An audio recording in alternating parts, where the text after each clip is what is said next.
नमस्कार। जेपीएससी की तैयारी में आपदा प्रबंधन एक ऐसा विषय है जिसे अक्सर लोग हल्के में ले लेते हैं। तो आज हम इसी जरूरी विषय की हर परत को खोलकर समझेंगे। तो चलिए सीधे मुद्दे पर आते हैं। आखिर ये इतना जरूरी क्यों है? भाई बात सीधी सी है। इस अकेले टॉपिक से 5 सवाल आते हैं और इसका मतलब क्या हुआ? इसका मतलब हुआ पूरे के पूरे 10 नंबर।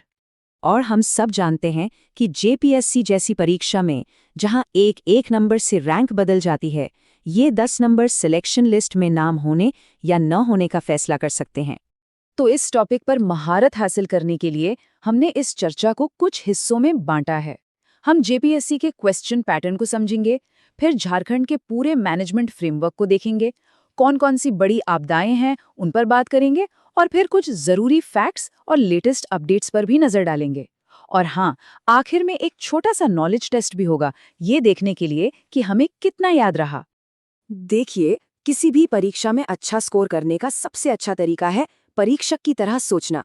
तो चलिए पिछले जेपीएससी पेपर्स के सवालों को देखकर ये समझने की कोशिश करते हैं कि सवाल आखिर बनते कैसे हैं और कहाँ से आते हैं।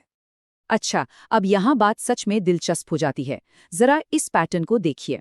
क्या दिख रहा है? एक बहुत ही साफ पैटर्न है।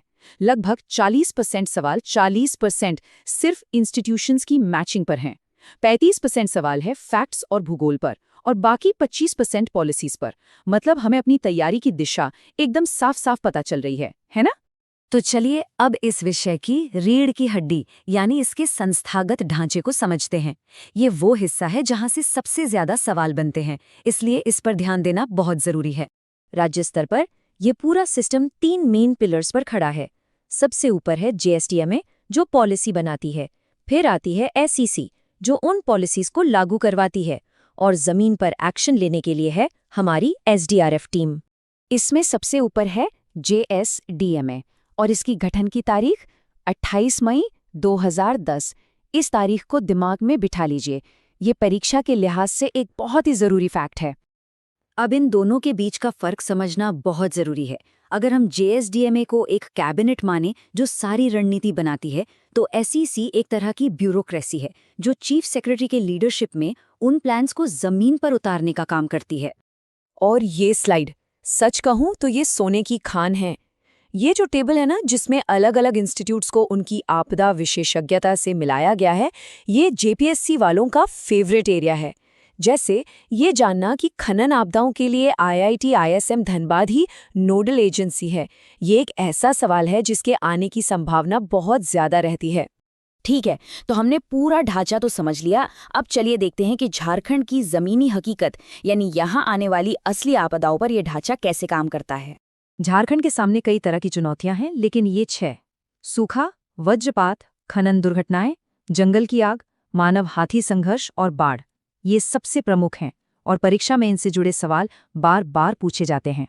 ये बात सोचने पर मजबूर कर देती है ना, कि जिस चीज से राज्य की अर्थव्यवस्था चलती है वही उसकी सबसे बड़ी प्राकृतिक आपदा का कारण भी है।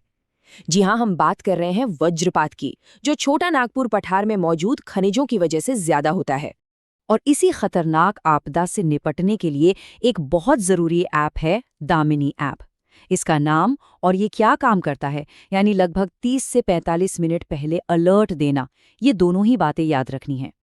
अब अगर खनन आपदाओं की बात करें तो 1975 की चासनाला दुर्घटना एक बहुत बड़ी और दुखद घटना थी। और दूसरा जरूरी फैक्ट, डीजीएमएस यानी directorate general of mine safety का हेडक्वार्टर कहाँ है? जवाब है धनबाद। ये क्लासिक फैक्ट बेस्ड सवाल है। चलिए अब कुछ ऐसे खास फैक्ट्स और लेटेस्ट अपडेट्स पर फोकस करते हैं जो आपको परीक्षा में बाकियों से एक कदम आगे रख सकते हैं। अब देखिए, भूकंप के जोन याद रखना थोड़ा मुश्किल हो सकता है, लेकिन इसके लिए हमारे पास कुछ बहुत ही आसान ट्रिक्स हैं। जोन 4 यानी सबसे ज्यादा खतरे वाला इलाका, इसके लिए बस याद रखिए गोडा साहिब। और जोन 2 जो सबसे कम खतरे वाला है, उसके लिए है दक्षिण सुरक्षित है। हो गया ना आसान? अब जो बाकी के 15 जिले बचे वो अपने आप जोन 3 में आ गए। सिंपल। एक और नाम जो हमें याद रखना है वो है सृजन। ये रांची में बना डिजास्टर मैनेजमेंट का नॉलेज सेंटर है जो लोगों में जागरूकता फैलाने का जरूरी काम करता है। और अगर हम आज की बात करें तो लेटेस्ट स्टडीज ये बता रही हैं कि क्लाइमेट चेंज का खतरा झारखंड पर मंडरा रहा है। राज्य के 10 जिले रेड जोन में हैं, जो कि एक चिंता की बात है। तो हमने काफी कुछ जान लिया है। अब वक्त है एक छोटे से रैपिड फायर क्विज का, ताकि ये सब कुछ हमारे दिमाग में अच्छे से बैठ जाए। तैयार हैं? पहला सवाल, याद कीजिए वो मैप और वो आसान सी ट्रिक जो हमने सीखी थी। बिल्कुल सही जवाब है 2 जिले और ट्रिक है गोडा साहिब। और दूसरा सवाल, सोचिए वो कौन सा इंस्टीट्यूट है जो झारखंड के माइनिंग एरिया के दिल में बसा है? एकदम सही, IIT ISM धनबाद। तो इसी के साथ हमारी ये रणनीतिक चर्चा यहाँ समाप्त होती है। हमें उम्मीद है कि ये आपको वो कीमती 10 नंबर हासिल करने में ज़रूर मदद करेगी। और जाते जाते एक सवाल आपके लिए छोड़कर जा रहे हैं, जिस पर ज़रूर सोचिएगा। शहरी बाढ़ या जंगल की आग जैसी आपदाएं, जो कहीं न कहीं हमारी ही गलतियों का नतीजा हैं, क्या टेक्नोलॉजी और बेहतर प्लानिंग से हम इन्हें भविष्य में पूरी तरह खत्म कर सकते हैं? इस पर विचार ज़रूर कीजिएगा।